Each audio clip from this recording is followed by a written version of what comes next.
conspiracy to hide UFO evidence at the highest levels of the U.S. government? Or is it all just a myth? If you want to know the truth about UFOs, Wright-Patterson Air Force Base would be the place to go. Join us as the UFO Files uncovers the facts behind the legend of Hangar 18.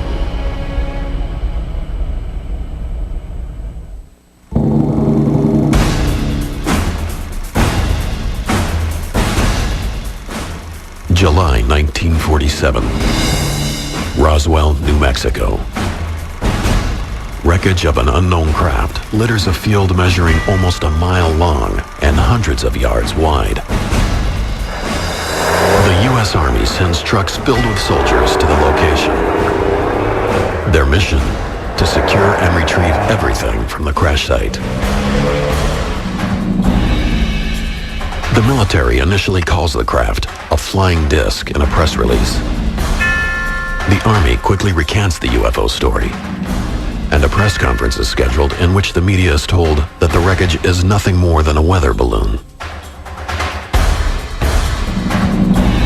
But according to many UFO researchers, at the same time that the press is distracted with supposedly fake debris, the actual Roswell wreckage and possibly other retrieved items are taken under military control. They are surreptitiously flown almost 1,500 miles away to a military base in Dayton, Ohio, named Wright Field. According to UFO legend, its precise destination is a hangar on the base, Hangar 18. We know that stuff got shipped to Wright because of the testimony of the people who were involved in the shipments on both ends. A declassified FBI document dated July 8, 1947, the same week as the Roswell crash, also provides ties to Wright Field. The object found resembles a high-altitude weather balloon with a radar reflector. But that telephonic conversation between their office and Wright Field had not borne out this belief. Disc and balloon being transported to Wright Field by special plane for examination. Soon after the Roswell debris arrives, the class of 1947 from the military's elite airman training facility, the prestigious Air War College, is flown to Wright Field to investigate.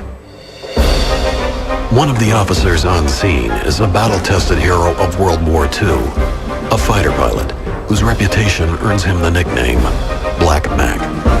But nothing would prepare Marion Magruder and his classmates for what they would witness at Wright Field. It would change their lives forever.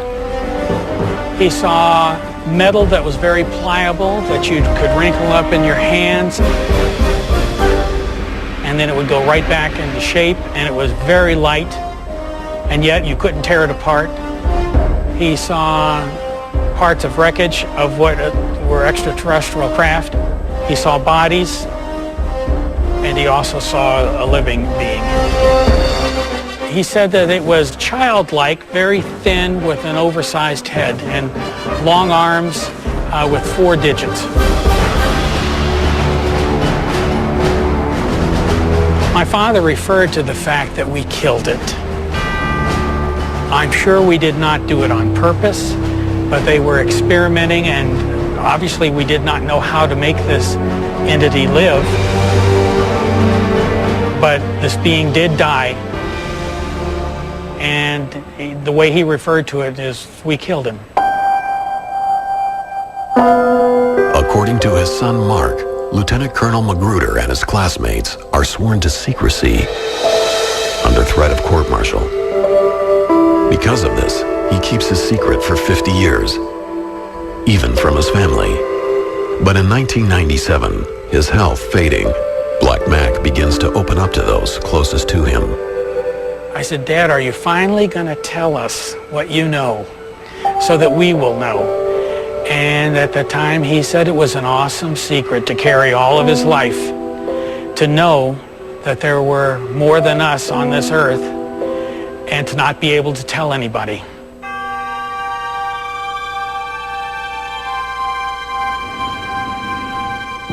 I've never told this story on TV before, and it's difficult to do it now because I want my father's legacy to be as honorable as his life was, and it's very important to me that you know that I'm telling you the truth as he absolutely knew it to be.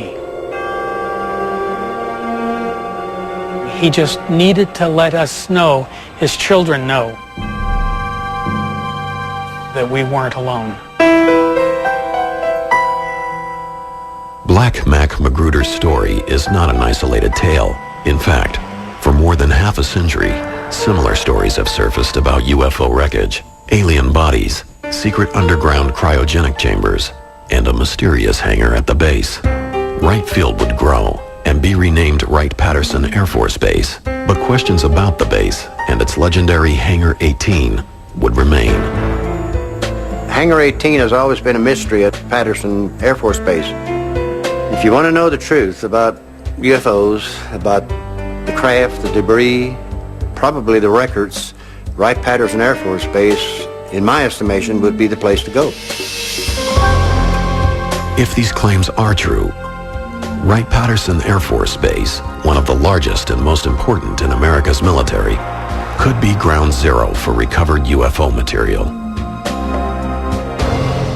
All the information I have from all my sources says it was shipped here. And the people who actually worked at Wright-Patterson, who actually wore a uniform here, said it was here. Wreckage, entire pieces of the craft and whole sections of the craft, bodies were brought in. In fact, bodies were brought in on a regular basis from a number of different crashes from Roswell on. Not only was debris from many UFO crashes allegedly shipped to the base, but from the late 1940s until the end of the 1960s, all reports regarding UFOs were conducted at Wright-Patterson for the military's official UFO investigation, Project Blue Book. Wright-Patterson evolved into one of the most talked about bases in UFO lore. However, the Air Force's description of the base is much different. Really what makes Wright-Patterson unique is we are, by and large, focused on tomorrow. What is tomorrow's Air Force going to look like? What kind of airplanes will we fly? What kind of weapons will be on those aircraft? What kind of technology will be in the cockpit? We have the Air Force Research Laboratory here. We buy all of the aircraft in the United States Air Force through the offices that are here. We are responsible for all of the flight tests, all of the science and technology. We're also responsible for all of the major intelligence that's done for air and space. Some of the research that goes on in technology may be classified because we're trying to protect the technology that we develop to make sure that we provide our soldiers and our airmen the best advantage.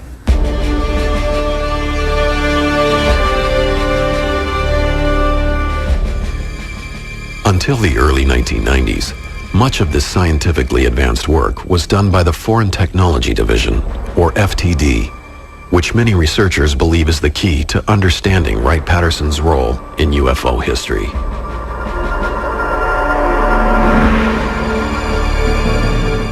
The Foreign Technology Division was the Air Force unit that was responsible for scientific and technical intelligence as it applied to the air and space and missile capability of mainly the Soviet Union. They were there to prevent technological surprise. They were the experts in the bad guys' equipment. Wright-Patterson has a history of duplicating Russian equipment, German equipment, and reverse engineering it. Why would they not do the same thing with extraterrestrial technology? And so there's no question in my mind that's exactly what we're doing.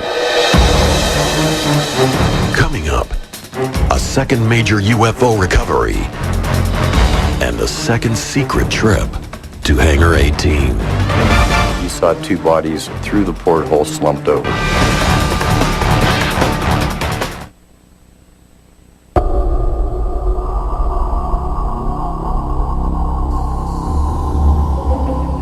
March 25th, 1948, Aztec, New Mexico. What starts as a normal day for local oil workers turns into an encounter with the unknown. As they approach the western edge of the mesa, a large silver object grabs their attention. When the oil workers got to the mesa, there was a disc approximately 100 feet in diameter. Because the ship is found intact, it appears to be a landing as opposed to a crash. The witnesses I talked to, both Ken Farley and Doug Nolan, young men at the time, would not enter the craft. Bill Ferguson, the foreman, more senior gentleman, was yelling at the workers to get away from it. Except for a shattered porthole, there isn't any immediate sign of damage. Doug Nolan reported to me he saw two bodies through the porthole slumped over.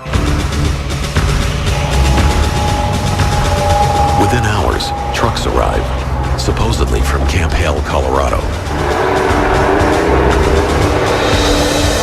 It appears the U.S. government has another UFO incident to contend with. Having learned from their mistakes at Roswell, the Army quickly takes control of the situation. Roswell 9 months earlier had been sort of botched by putting it on the front page of many newspapers around the country.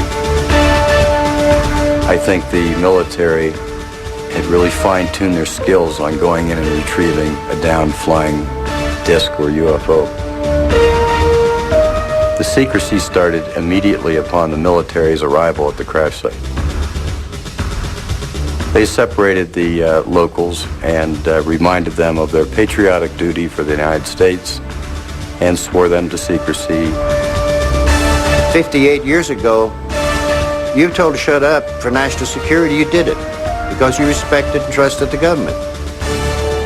The military wanted that craft immediately, and they would do whatever it took to get it out of there.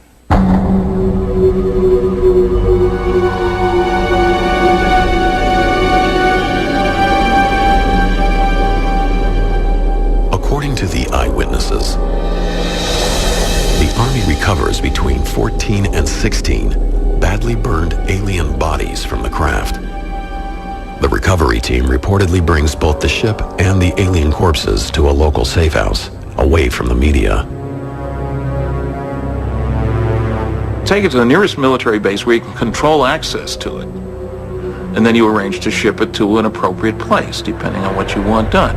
But again, Wright-Patterson would be the eventual repository. Because of the number of alien bodies at Aztec, it is considered one of the most significant UFO retrievals to date. But UFO researchers say there are many other cases tied to Wright Field. October 1947, Paradise Valley, Arizona.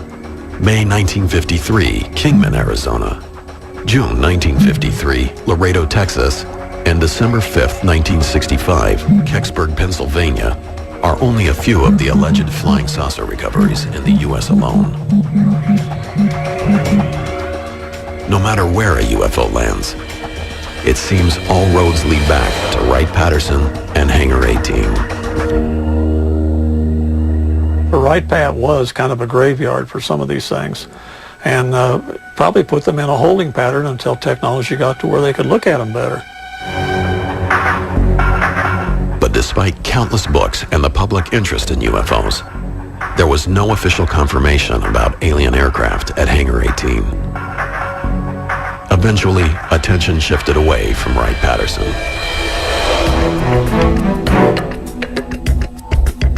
Interest was revived, however, in 1978, when UFO researcher Leonard Stringfield gave a speech at the annual Mutual UFO Network, or MUFON Symposium, coincidentally held in Dayton, Ohio, Wright-Patterson's home. Len was doing things in this field that nobody else had done. He actually had developed a number of people that were leaking information to him. They were given testimony on things that they had seen and done. Not just one person, but a whole entourage of people that he developed a trust where people knew they could trust him and he wouldn't expose them. and they could give him the information, and he could correlate it with others and determine what's real and what isn't. Stringfield wrote several books on the subject of UFO crashes and their retrievals. Because of the secrecy involved, many of his sources didn't want their full names published for fear of losing their top-secret government jobs.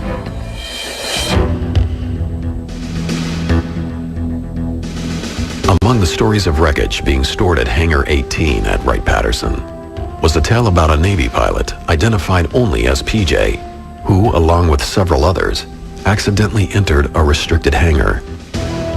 For a brief 30 seconds, a disc-shaped object of metallic color, 15 feet wide and 8 feet deep, was seen.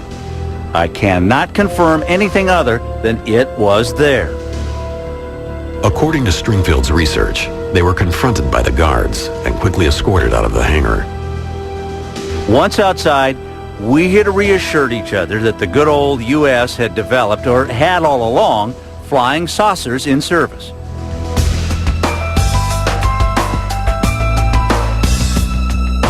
As these stories started surfacing, other witnesses came forward. UFO researcher and Aberdeen, Washington police detective James Clarkson located June Crane, a former employee of Wright-Patterson from the Roswell era. She agreed to sit down with him for an audio interview in 1997, and Clarkson has consented to allow the History Channel to air this interview for the first time on television. Crane's story dates back to the early 1950s. According to the documents she supplied to Clarkson, she was a clerk typist with access to top-secret information.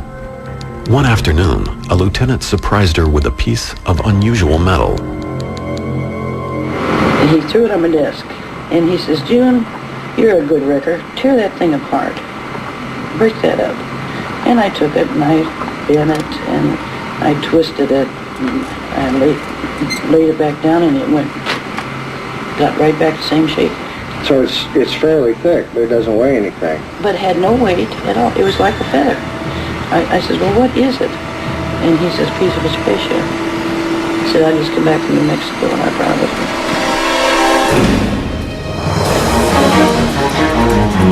Next, from debris to aliens, June Crane's story takes a surprising turn.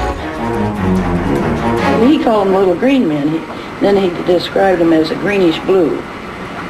And they were 4 foot tall, and they were dead.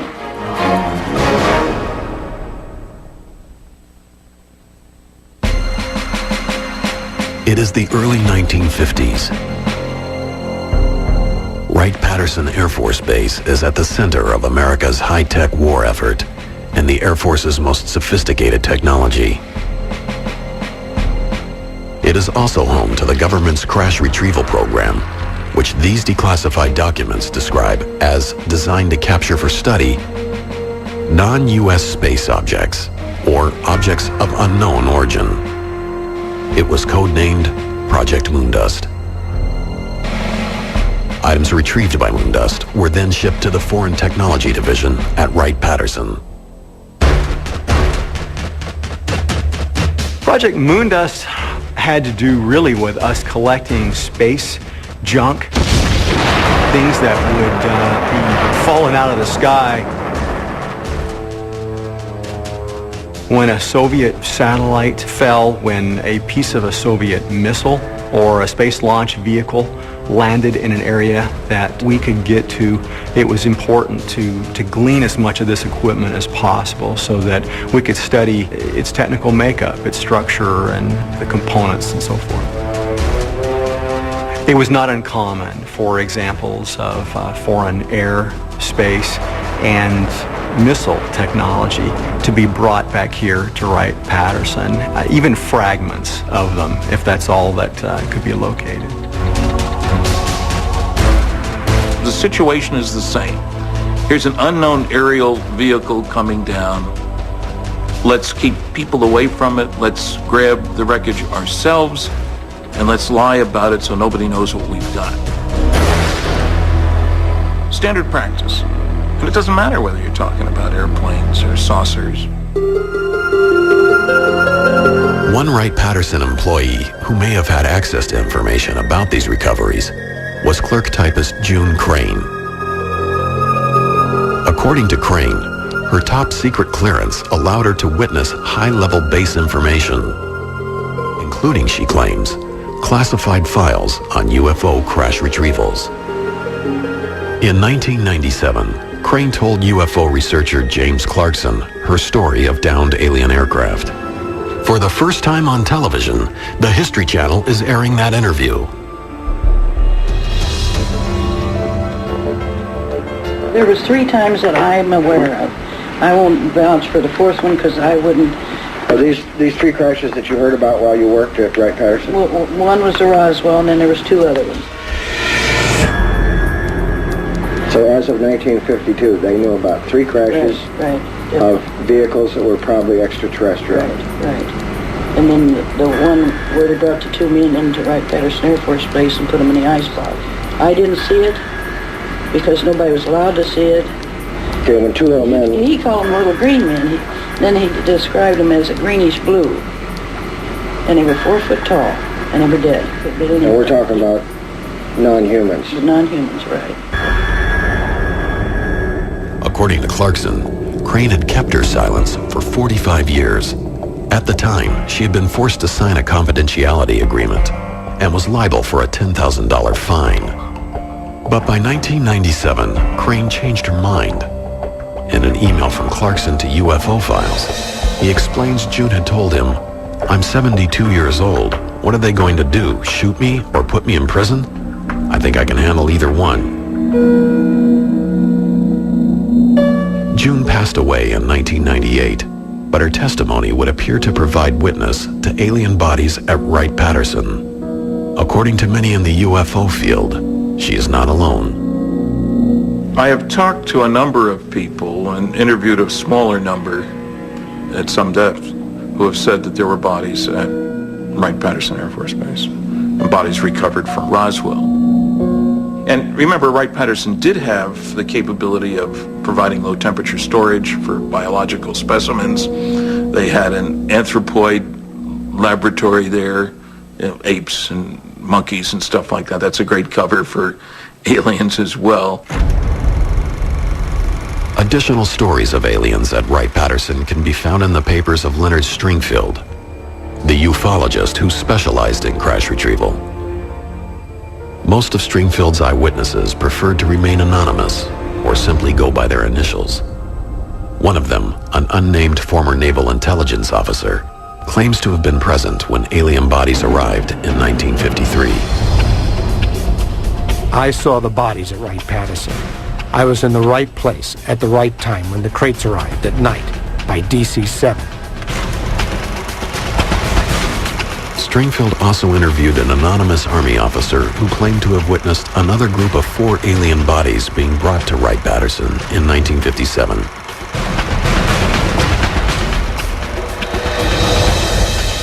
According to the general, the 4 bodies, approximately 5 feet in height, were sent to Wright-Patterson Air Force Base, where he had seen them in a deep freeze morgue, kept at approximately 120 degrees below zero for preservation.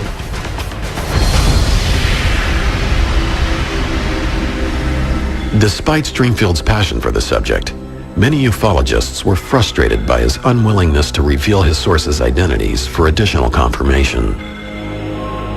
The UFO community was very interested, of course. Any hint of a crash always gets everybody's attention. But the fact that he wouldn't give his sources was really upsetting to a lot of the people because they wanted to run off and check for themselves. And rightly so, why not?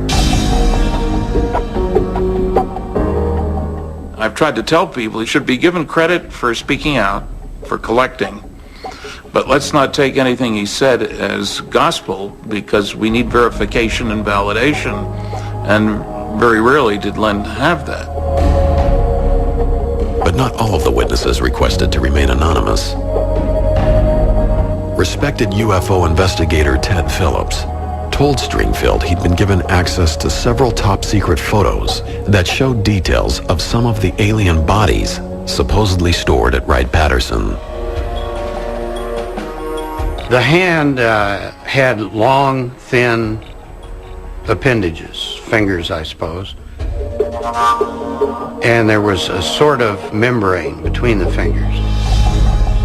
I'd not seen anything like that before, and for some reason mentioned it to Len. He became excited because he had seen the same thing. I don't know what the origin of the photos might be, but I do trust the source. Regardless of the various witnesses Stringfield interviewed, the descriptions of the actual aliens that were maintained in Hangar 18 were all similar. The general testimony about bodies is quite consistent. Little guys, big heads, relatively long arms, upper arm longer than the lower arm, which is the reverse for us. 4 long skinny fingers, would have made a good violinist, as one witness said. Slit for a mouth, no visible teeth, not really a nose, but 2 little holes. Holes for the ears, big eyes for body size. Short guys, little guys. Little gray men, if you want. Not green, gray. I have heard that there were live aliens kept alive for a certain period of time, maybe years after Roswell, let's say. Now, they would certainly have done all kinds of testing on them. If you had a body of an occupant of a crash flying disc, you would definitely autopsy it and try to figure out how its physiology was different than that of humans, how its DNA was different than that of humans. In some pretty advanced investigations, I'm sure.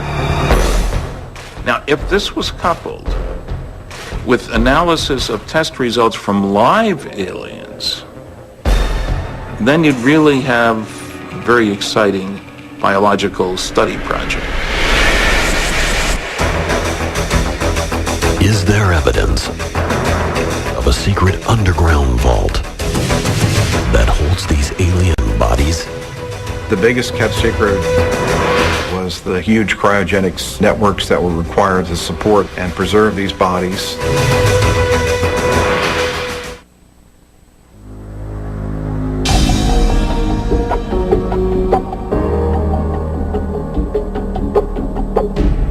Wright-Patterson Air Force Base is a vast military complex.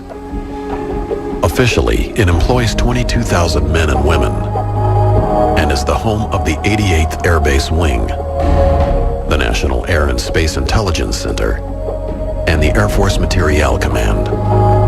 But since the alleged UFO crash at Roswell, New Mexico in 1947, there have been rumors linking the base to the storage and study of UFO crash remnants, and even alien bodies. The military says none of this is true, but those who've studied it say Wright-Patterson is large enough and secure enough to hold a multitude of secrets.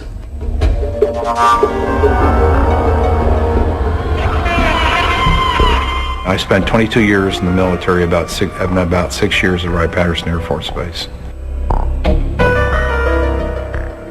Author and retired Air Force Captain Robert Collins says he was a research analyst for the Foreign Technology Division, the FTD, the unit most commonly linked to UFO studies on the base.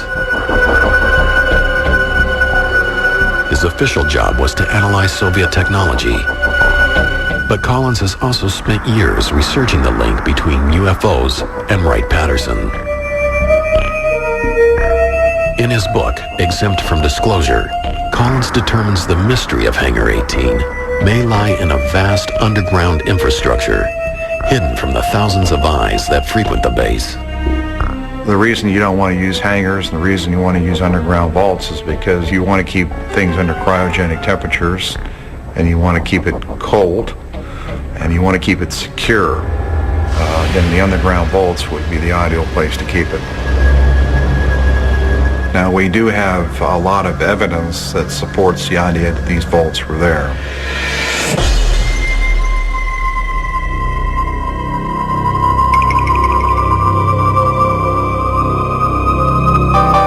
This underground structure was enormous, and huge, long tunnel areas that connected these vaults. There are about 4 vaults that are about 100 by 100 feet. We found out that these things exist. The question is, what was in them? I'm convinced that the stuff that was recovered from Roswell and other crashes was put in these vaults. UFO researchers have long heard reports of such a network underneath the base. But Collins' work may provide a more specific view of those tunnels, one that helps construct a diagram of what may exist at the base. According to his research, there is a Building 18 complex instead of a Hangar 18. The structure he found that fit the description is the neighboring building, number 23. Collins claims it was previously known as Hangar 23. Now, the way I understand it, that back in the early 50s sometime, perhaps between 51 and 53, a craft was brought in here. The floor of the Hangar 23 was removed, and this craft was put in the basement of the hangar, and then the floor was covered over the craft. And then there was a vault area in Building 18F with a tunnel that was constructed and built over to Hangar 23. While it is possible that Building 23 was the legendary Hangar 18, most researchers have continued to focus on the importance of the underground tunnels. Wright-Patterson Air Force Base is honeycombed with below-ground level facilities. These pits were dug in various configurations and were deep enough to where, if covered over, would have made an ideal remote examination laboratory for somebody trying to examine alien artifacts that had been recovered elsewhere. By interviewing various Air Force personnel who were supposedly granted access to the top-secret underground vault, Collins felt he was able to confirm many of the rumors. The biggest kept secret was the huge cryogenics networks that were required to support and preserve these bodies, and I understand it was quite extensive. There were huge cryogenic storage tubes that these so-called 3'4" or 3'6" aliens were kept in these canisters under cryogenic temperatures. What actually lies beneath Wright-Patterson may be impossible to confirm. The Air Force Base operates under the highest security, keeping access to the base and these vaults secret from almost everyone, even their own. The secrecy goes all the way to the top. It's a question of absolutely the highest level of classification that exists in the United States government as far as I know. A formerly classified memo from mid-July 1947 points to FBI Director J. Edgar Hoover showing immense interest in a retrieved craft and his frustration about being kept out of the loop. We must insist on full access to disc recovered. The Army grabbed it and would not let us have it for cursory examination. The memo was written just days after the Roswell, New Mexico wreckage was taken to Wright Field. If J. Edgar Hoover couldn't get access to the contents of Hangar 18, how high did the secrecy go? In a 1994 interview with Larry King on TNT, Senator Barry Goldwater detailed his attempt to visit Hangar 18. I think at Wright-Patterson, if you could get into certain places, you'd find out what the Air Force and the government does know about UFOs. Reportedly, a spaceship landed. It was all hushed up. I called Curtis LeMay and I said, General, I know we have a room at Wright-Patterson where you put all the secret stuff. Could I go in there? Well, I've never heard General LeMay get mad, but he got madder than hell at me, cussed me out and said, don't ever ask me that question again. How much was there, we don't know. Whether it was just documents or specimens or pieces, nobody knows. But the story dates back to Goldwater, and I think there's almost no question that it's a very true story.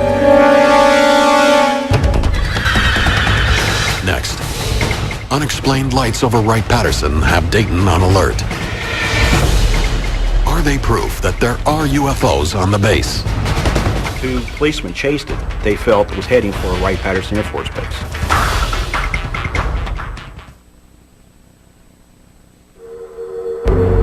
They are schematics, once classified as secret, designs of a craft that appears to be a flying saucer. Various unconfirmed stories have emerged of disc-shaped vehicles being developed at Wright-Patterson Air Force Base. But these declassified government documents from 1955 reveal that the Air Technical Intelligence Center at Wright-Patterson had in fact begun work on a disc-shaped craft named Project Silverbug. It was a circular aircraft about 35 feet in diameter, had a crew of one pilot, and was capable of a vertical takeoff at about 2,000 miles an hour.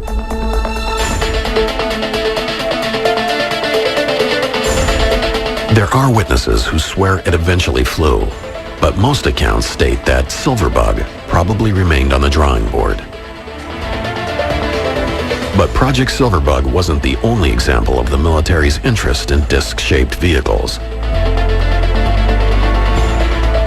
11 years later, a former pilot who was walking through the hangars at Wright-Patterson during a reunion of his squadron, the Flying Tigers, says he accidentally saw a similarly designed aircraft.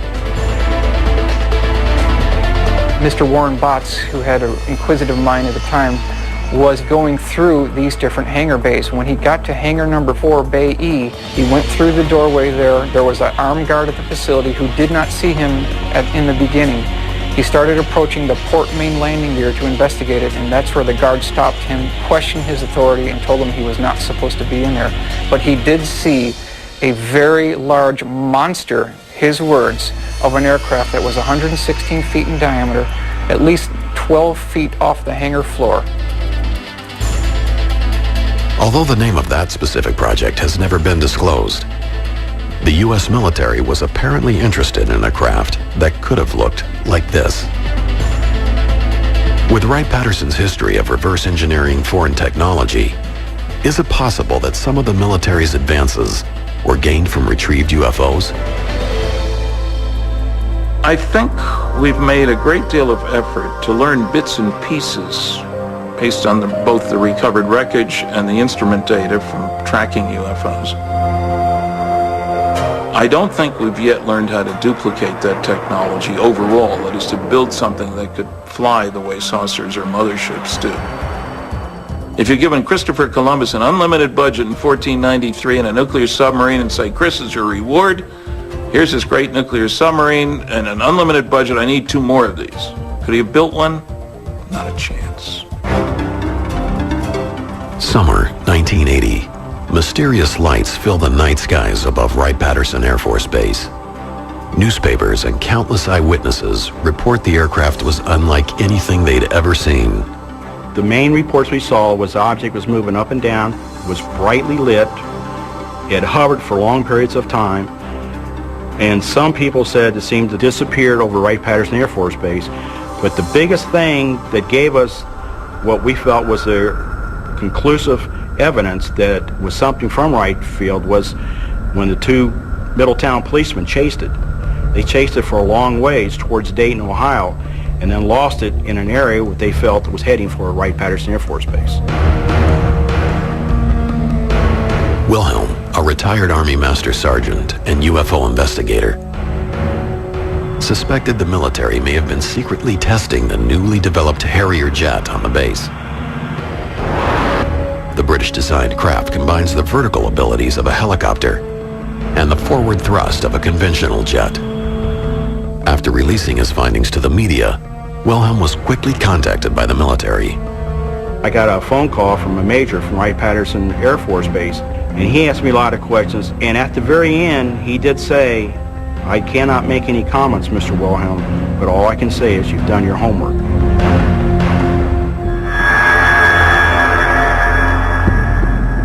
So a lot of things that people think they see that's strange doesn't mean that it's a craft from another world. Most of the time, it's our military developing some of our technology, which we need very badly. And it's the reason why They don't say a whole lot, and I commend them for them, and I back them up 100%. The Harrier incident raises another possibility about activities at Wright-Patterson. Perhaps many of the legends about Hangar 18 are actually a cover-up for top-secret military programs. I think it's important to keep in mind that the government, in association with Air Force OSI Counterintelligence Division, would really like to extend the alien myth as a cover to hide their own deep black programs. Well, it means that they want everyone to believe that what you're seeing out there is extraterrestrial, and we do not have the technology to duplicate what we're seeing in the skies. I think to the extent that they can confuse or disinform folks about flying discs and make it look like a terrestrial innovation, the more they'll do that.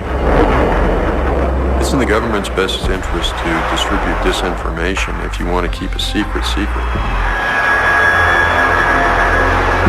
The debate over Hangar 18 and Wright-Patterson Air Force Base may never be completely resolved. I would say upward of over 80% convinced that it's true. There was wreckage there. There were bodies brought there. Research was done here up to maybe 81 or 82, and then they packed everything up and moved it because of security leaks. That's when all the little stories about green men ceased, about that time frame. Most researchers speculate that any work being done involving UFOs at Wright-Patterson may have been relocated to another top-secret base, Area 51, the mysterious airfield hidden in the Nevada desert. Area 51 developed because of its location, away from anything. And Wright-Patterson is in Dayton, Ohio. It's in the middle of a major town. So I think Area 51 would have been the ideal location.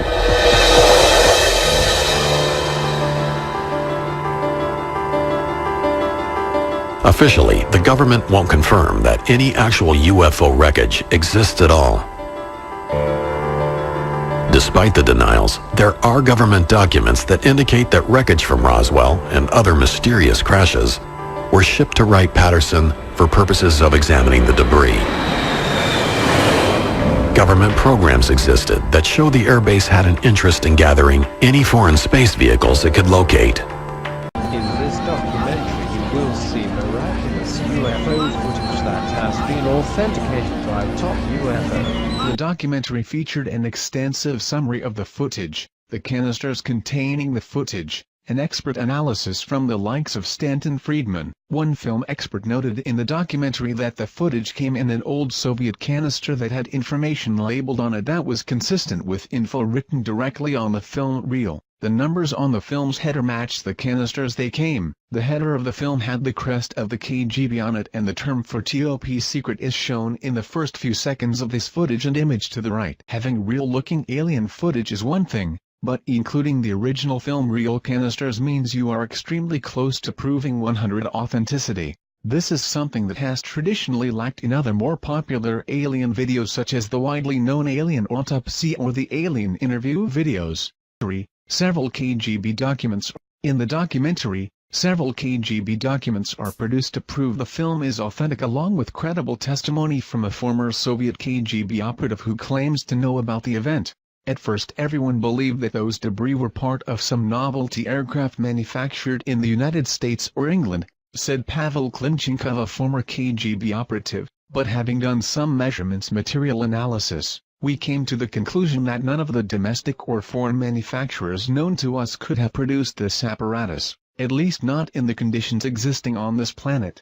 Along with Pavel's testimony, authentic KGB top-secret documents were obtained by the filmmakers, allegedly costing them $10,000. The documents described in detail a crash site recovery operation of a disc-shaped object and organic remains. Based on the credible testimony, KGB documents, expert film analysis and the general good feeling one gets when watching this interesting crash site video, it is safe to assume that this film indeed may be authentic. What about the autopsy? This footage will be posted in our second-part article along with thoughts and analysis, actors, training exercises, Skepticism. Some have put forth the argument that an American production crew filmed the footage in March 1998. These claims are put forth on websites claiming to know the truth about this footage. To date they have failed to show even one current photo of any of the soldiers in the film nor any statements from the actors that they were indeed only actors in this film. This should be easy to obtain if the footage was recently filmed.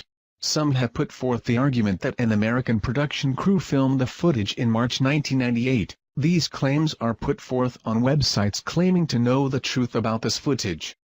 To date they have failed to show even one current photo of any of the soldiers in the film nor any statements from the actors that they were indeed only actors in this film.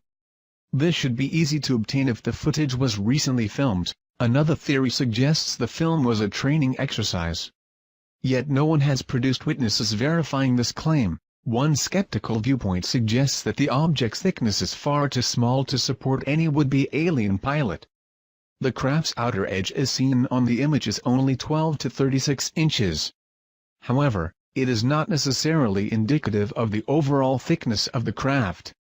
The image was taken from the only part in the video sequence where the craft's edge is visible, and since the camera never goes behind, there is no way to tell how much depth the craft may have on the other side.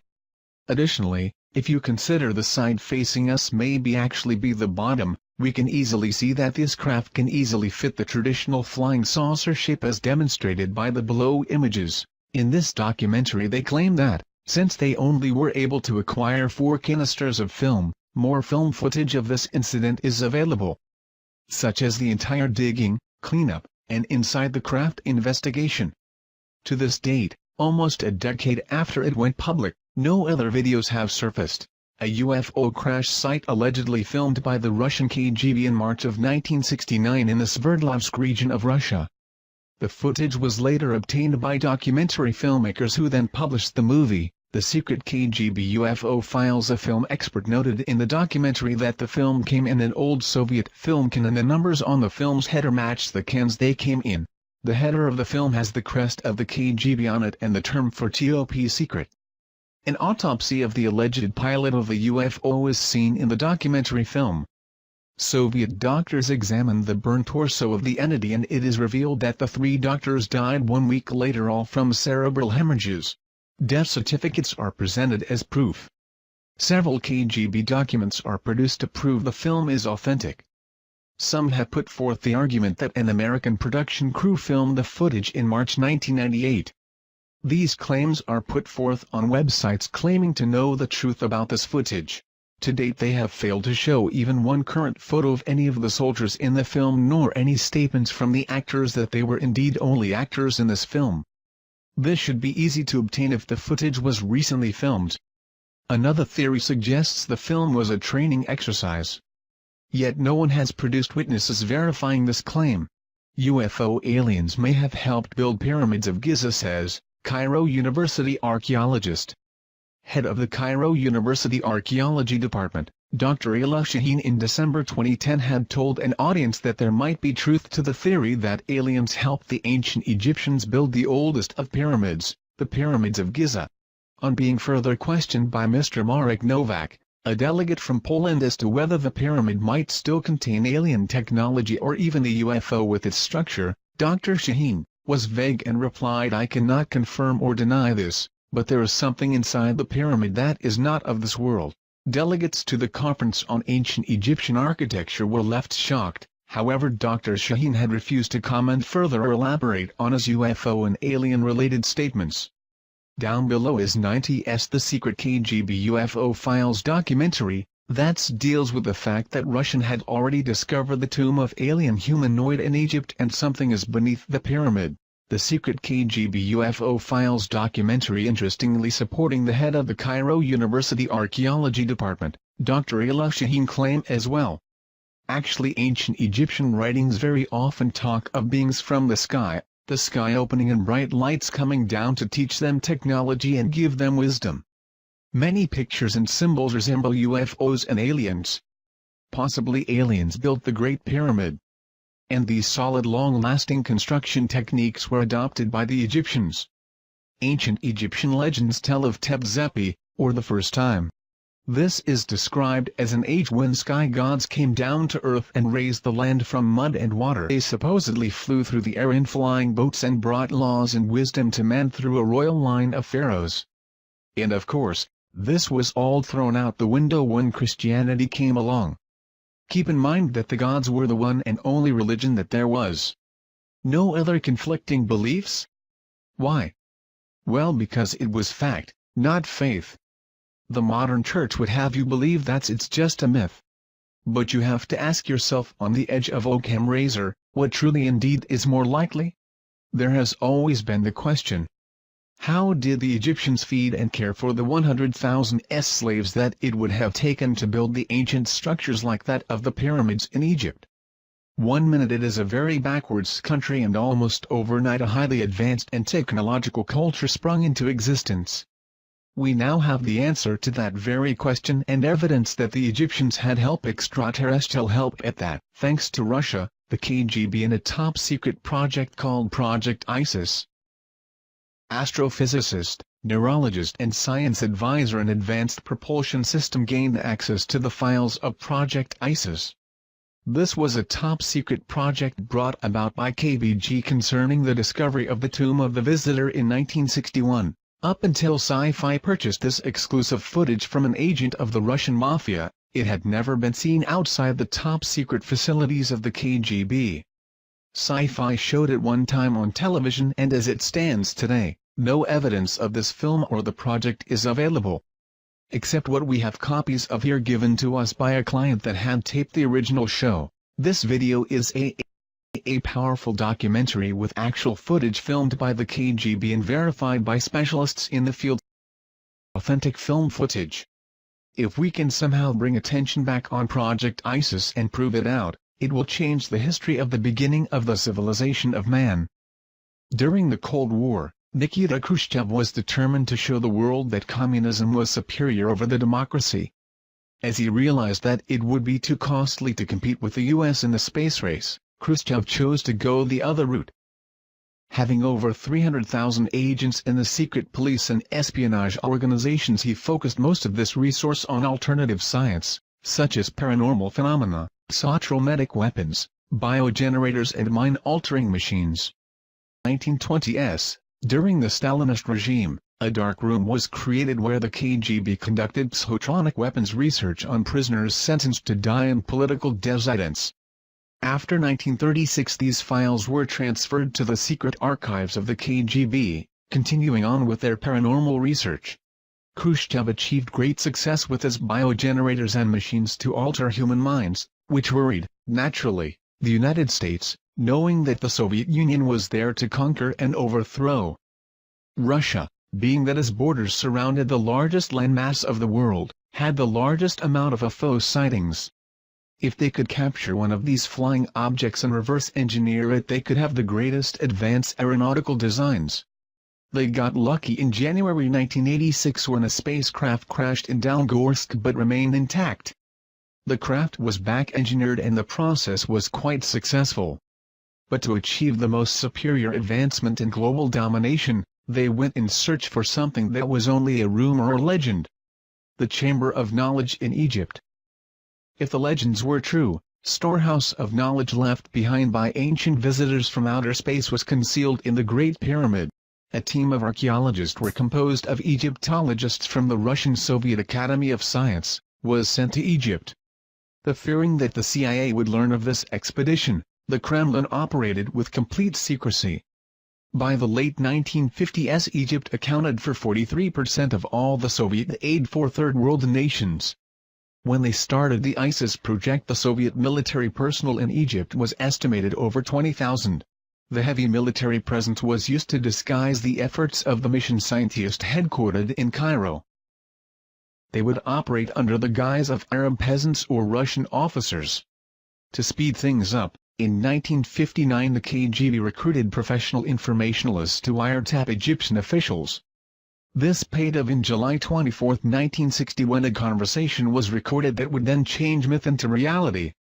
The official had been given a call that two Bedouin had stumbled upon the Tomb of the Visitor. The Bedouin were in the hospital and kept repeating, "The Visitor God."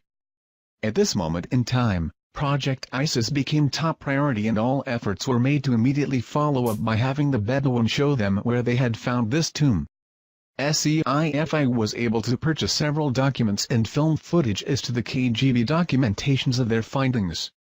Taken out of Egypt and brought to the secret facility of the KGB was this memo to high-ranking KGB official. My agents had secured the notes of one of the scientists working on the tomb of the visitor findings. Another was the inventory of contents taken from the tomb as follows. Location of finding. Undisclosed, 15 crates of relics, 1 partially mummified body, 1 stone sarcophagus, 8 hieroglyphic samples. Old report from a project scientist that was one of the first to enter the tomb. During the inspection of the wall segment we noted that a strange magnet-repulsive force seemed to be emanating from the rock. We were unable to find any scientific explanation. Cryptologist report. Partial decoded message on tomb wall indicating a prophecy of the return of the winged gods. The Kremlin took the cryptologist report very seriously. KGB was ordered to determine target locations: planets, stars, galaxies. They had to duplicate the stars as they would have been over Giza thousands of years ago. They finally found it, in the stars and constellation of Orion during the year 10,500 BC. Although it was possible that the builders could have been working off plans of a time before the pyramids was constructed, this was proven not to be the case. Metal and synthetic materials of tomb were determined to be of unknown origin and the tomb was carbon dated, giving it a dating of 10,500 BC, meaning the pyramid had to have been made at 10,500 BC. Tins of film were purchased by SEIFI through the Russian mafia agent, which originally came from the maximum security archives of the KGB. These cans contain film of KGB filming the process of the tomb and sarcophagus being opened. Sci-Fi had this film analyzed before purchasing by experts in this field. Finding no evidence of fraud, SEIFI purchased cans of film. The documentary is in black and white, showing soldiers entering the tomb without gas masks. As they opened the sarcophagus, you can see toxic fumes escaping and the reaction of the soldiers as they were being affected. It also shows the mummy contained inside. The film shows the soldiers leaving the tomb fast, and then a chemical warfare specialist team comes in with protective clothing. There is talk from one that was there in the tomb, that the energy inside, during the first days of exploration, was very high. They also had a team of psychics go in and do some special readings of the tomb. It later goes on to show the KGB and Bedouin loading trucks with crates to be shipped back to Russia. According to KGB documents, researchers began to wonder if the pyramid was designed for one particular purpose. They thought it was possibly a machine, being that it was designed like a three-dimensional triangular depiction of a hemisphere. Their thoughts were there must have been a reason why it was designed for resonating with the planet. Their thoughts went to a prism, and that the pyramids have powers to alter the cosmic rays, that the pyramids are huge prisms capable of concentrating energy, capturing light from the stars, which would initiate a process which would turn the pyramid into an interstellar transmitter. The three pyramids and SPHNIX could be integral parts of an immense machine designed by alien engineers linked by a master control mechanism inside the Great Pyramids. They noted that the passageway goes to main chamber, and above the sarcophagus was a tunneled star shaft. They reasoned that when a specific star alignment occurs, a streak of energy goes down the shaft. Scientists speculated that the radiant energy hitting the sarcophagus could initiate something similar to a cold fusion reaction. The prism structure of the pyramid would then magnify and transfer to the corresponding pyramids. A united beam of energy could erupt, creating a cosmic beacon used by alien starship for future navigation. According to ancient legends all around the world, they all have the same thing in common. The visitors were like men but more like gods. They were giants. They traveled among the stars. They brought us the knowledge. Legends of the first emperors of China were called the Sons of Heaven and made the first pyramids of China. Mexico and Yucatan have similar legends. Starwalkers can be found throughout Egyptian texts and American folklore. The visitors are described as the giants, man/gods, giants or titans. And it seems all cultures may be traced to a single-parent civilization. Could it be E.T.? Later on in the documentary, it shows them working on the mummy, attempting to give it a face and identity. A computer projection of the mummy was made as it laid in the sarcophagus. Experts that were there to observe the fluorescent reconstruction of the face described to Sci-Fi that if they had not been there themselves, they would not have believed what the face revealed after reconstruction.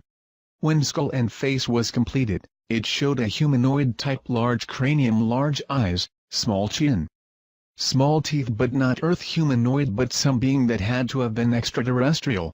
Later, using underground radar technology, the KBG found a passageway under the tomb of the visitor. Directly below was a large chamber.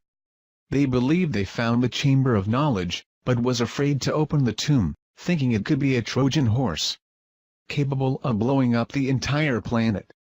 They decided to seal the tomb, wipe away the location of the tomb, and close the project. It seemed, however, that all were affected by the discovery. Some had personality changes. Some disappeared entirely, others committed suicide, and others no longer could support their old religious beliefs. The first official report of sightings, that we are aware of, was by King Tutkremeni about 3,400 years ago. Sightings continued through the ages. Sightings seemed to pick up with man mastered the skies. But when we conquered the inner workings of the atom, the aliens of Orion stepped up their observation with an explosion of UFO sightings that continue up to the present. UFO abduction reports began to sweep around the world in the early 60s. A pattern was developing, with nearly all abductees reporting physical examinations, insertion of objects, and artificial inseminations. Many women abductees believed they were being impregnated to give birth to alien hybrids. In the last decade, reports such as these have risen dramatically. It may be highly likely that the genetic colonization program that started back in the ancient times has resumed. The question was asked, could they be cloning themselves by implanting their alien genes into human DNA? Are humans being transformed into an alien species through genetic engineering? The ancient Egyptians have always said that our DNA came from the heavens and that someday they would return. Did the KGB discover the truth in the Chamber of Knowledge about the true agenda of the Yet? And what was discovered on the wall of the tomb of the visitor prophesies that they would return. But when? Secrets cannot be contained. Not even KGB secrets. A group of scientists, computer programs, doctors, etc., shortly after the discovery of the tomb of the visitor, came together to discuss the possibilities of this discovery. They fully believed that the visitor was none other than Osiris, the alien king. Thus they gave themselves the name, the Followers, based off the followers of Horus in the Egyptian Book of the Dead. According to Egyptian beliefs, a family of gods came from the stars to Egypt. They were the ones that gave the people of Egypt the knowledge and wisdom. Later they left Earth back to their star homes, except for Osiris. He stayed and taught the followers. It was their duty to protect and keep the ancient knowledge he gave them until his return. The Egyptians were astronomers and fully understood that the stars were the map to the great god Osiris and the afterlife. And followers would secretly come together in their homes to discuss the possibility of the return of Osiris. They believed that the second coming of Osiris would herald a new age for mankind. They believed that when the tomb was discovered and the seal was broken, a signal was transmitted to the visitors. They calculated and estimated the time it would take for the electromagnetic signal to reach the constellation of Orion. They figured that they could return no earlier than April 23, 1985. With that time frame in mind, the group left Russia and took off to Egypt, never to return. The only remains left behind of their meeting with the visitors was a newspaper clippage found in the KGB archives of a group of tourists disappearing in the middle of the night in Egypt, 1985. And one home movie project with film. This film showed the group in front of the pyramid at night. It shows a light appearing in the sky, the group dropping to their knees in prayer, the light becoming brighter, and then nothingness. A daughter of parents that were part of this group was shown the home video by the SCIFI team, of which she recognized her parents and burst into tears. Did anyone happen to see a documentary on sci-fi called Secret KGB UFO Files? I happened to catch this yesterday, and while I'm leaning to the side of skepticism, I have to admit that it was intriguing. Basically, the story goes, in the early 60s the KGB discovered a tomb at the Geyser Plateau containing an EBA. Luckily there was film footage, haha. The grainy film contained footage of archaeologists dressed in KGB gear opening the tomb of what was thought to be an ancient Egyptian king. When they do, toxic smoke overcomes one of them and the other two run out. It is later learned that the body isn't human.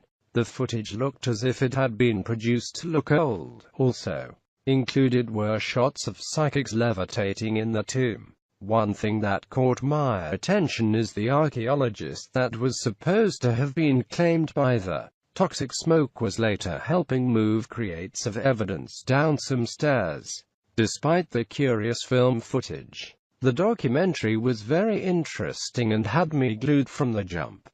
For decades, American agencies have stockpiled information on UFOs.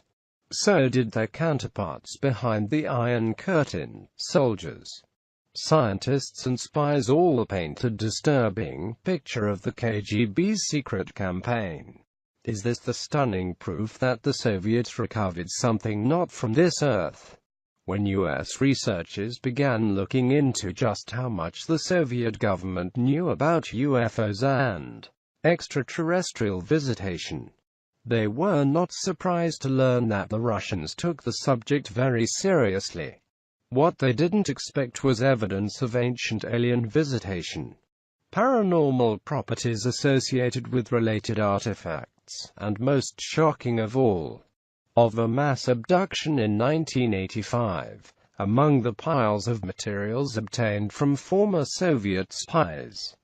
Some extremely puzzling and disturbing documents and film footage surfaced confirming rumors, which had been circulating for decades. In the late 1950s and 60s, the Russians became very interested in a number of unusual and newly discovered archaeological sites in Egypt by interpreting ancient symbols.